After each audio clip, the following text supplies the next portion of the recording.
Welcome back, class. I think we can continue now. Somebody asked what is the difference between extrude and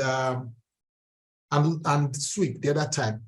I think the difference between extrude and sweep are really, really clear. They are not the same at all. Usually when you extrude, you are extruding on a straight line and you are sweeping along a profile. Something that is close to sweep, something that is close to sweep is loft. And for me, I can see that there are many situations where loft and extrude can be used interchangeably. I've not studied the two enough to really know sweep will not work and loft will work and vice versa.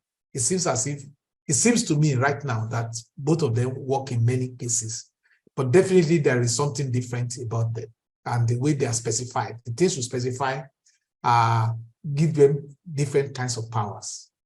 So, but you can read more. For instance, if you take the sweep, object here and you take the extrude, you'll see that there is a way to get more information from Fusion 360 on each of them. And you can go into details and with examples to show you how you can actually use some of these things.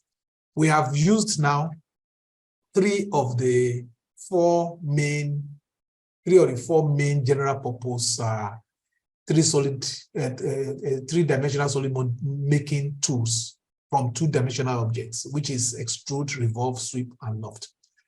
We have not done revolve yet, but we will do that with another example later on. Right now, we're just going to quickly go into the making of the fins. It will involve a very simple extrusion.